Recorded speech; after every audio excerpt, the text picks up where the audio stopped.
Welcome back to my YouTube channel, back with me, saya Ogi Junanda. Channel ini akan terus memberikan kisah nyata tentang fakta unik, cerita horor, info dunia, kisah misteri, dan kriminal guys. Jangan lupa subscribe channel ini agar kalian tidak ketinggalan kisah-kisah menarik berikutnya.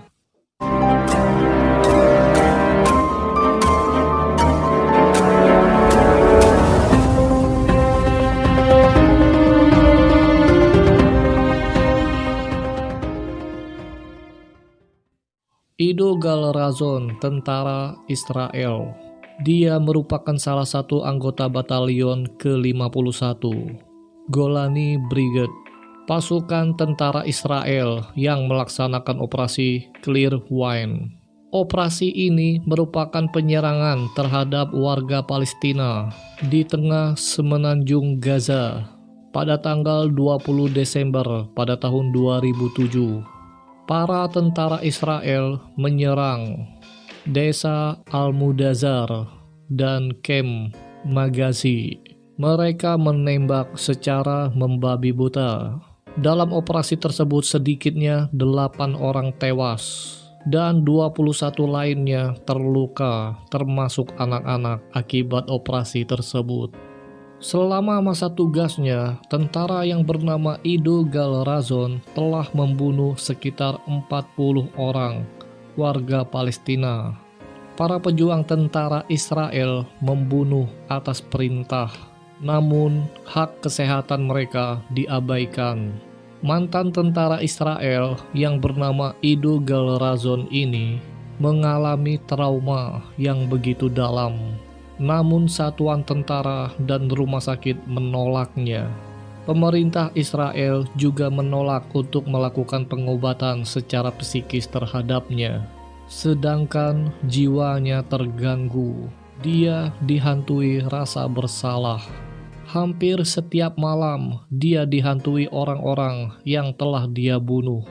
Bahkan saking traumanya, dia mengaku kerap buang air kecil di celana.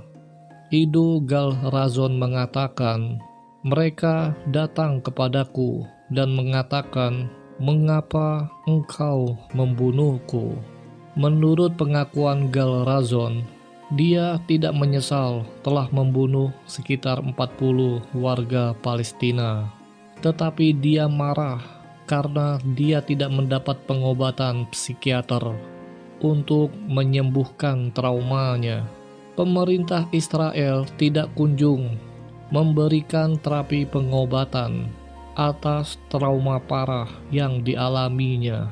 Ido Gal Razon menumpahkan pengalaman mengerikan yang dialaminya di sebuah acara hearing di depan parlemen Israel di Knesset pada tanggal 11 November tahun 2015. Mantan pasukan Zionis yang bernama Ido Gal Razon itu melayangkan protes keras dalam sebuah komite parlemen Israel karena pemerintah Israel tidak kunjung memberikan pengobatan secara psikis terhadapnya atas trauma parah yang dialaminya. בבקשה, כן, אדוני, אחרון. כן. יש לנו 5 דקות. עידו גל רזון. כן.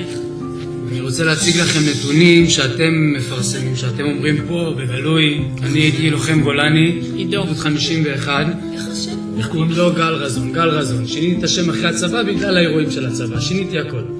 בסדר? נפצעתי במבצע צלול קיים, אתם בטח מכירים את המבצע הזה, קיבלנו לו 2 צל"שים. תקפו לנו את הבית, מחבל מתאבד, 4 חוליות של RPG, 6 מחבלים מתחת לחלונות של משחילים חרימונים, יורים עליך עם 0.5 מרחוק. עכשיו כל הבית מתפורר לך מול הפרצוף, חברים שלך מתפרקים לך, אתה נפצע ספציפית, נשבר לך הגוף, אבל אתה יוצא בנס. אז אני לוקח את עצמי בידיים ומפנה את הצמד של הטנק תחת אש. אחרי זה אתם לא ממלאים לי דוח פציעה? מי זאת הקצינת נפגעים שלי?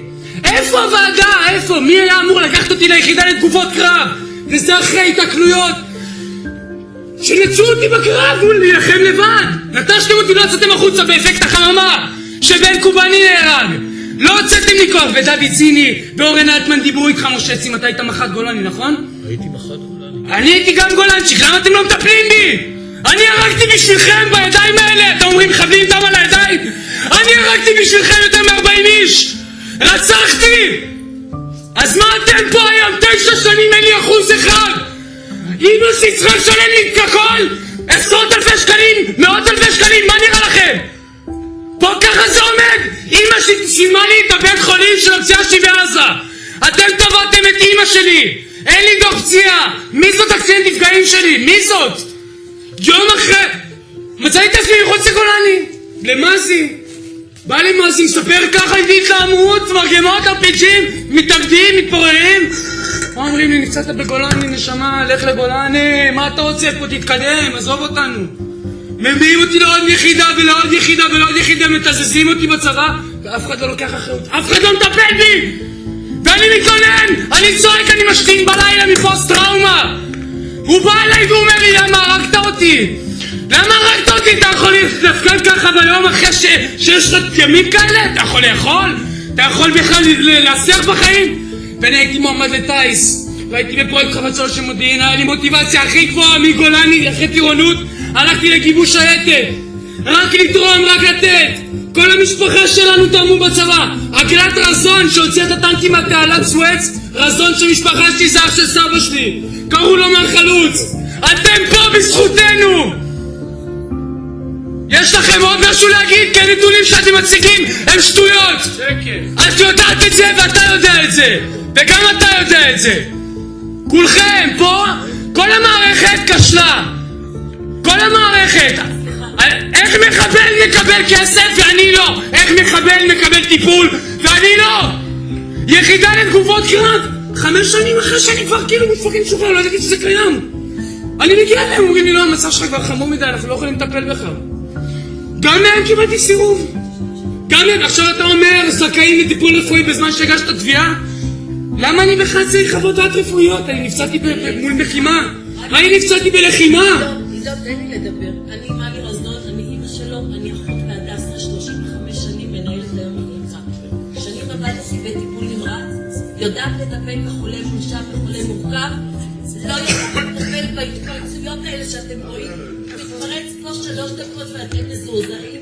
אליי זה היה ככה, בצורה הזאת, במשך שנים, ואני לא יודעת להתמודד עם זה. הרסתי את כל המשפחה שלנו, הרסתי. הלכתי בעצמי לעזרה של פסיכולוג בהדס ובוא תעזור לי להתמודד עם זה.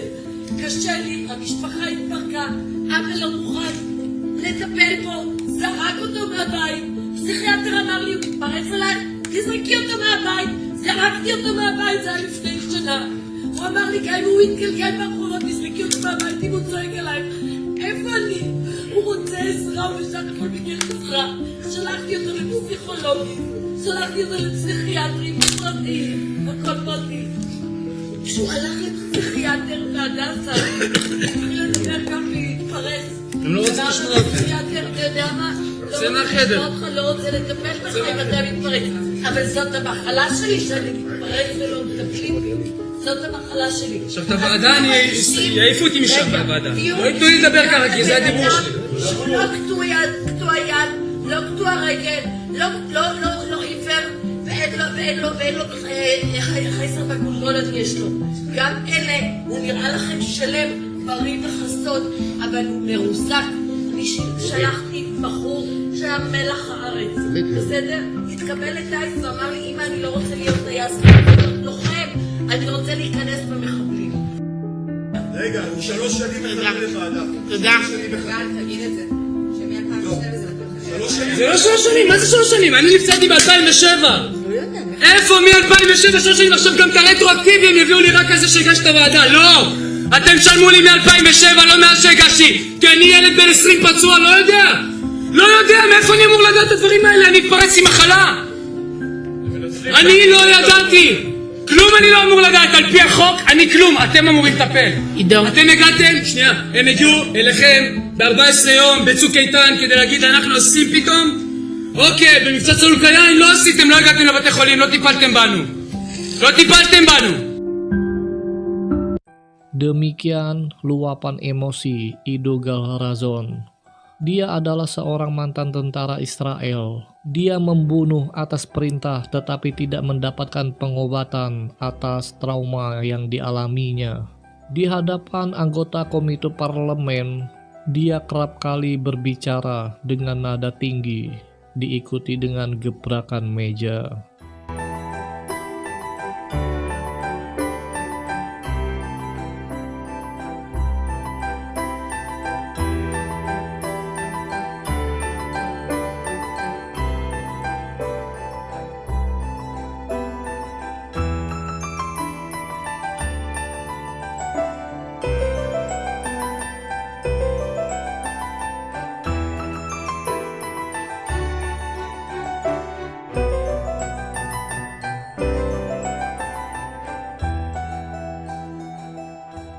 Berikan komentar kalian tentang kisah ini di kolom komentar di bawah. Jangan lupa padamkan tulisan merah yang bertuliskan subscribe di bawah.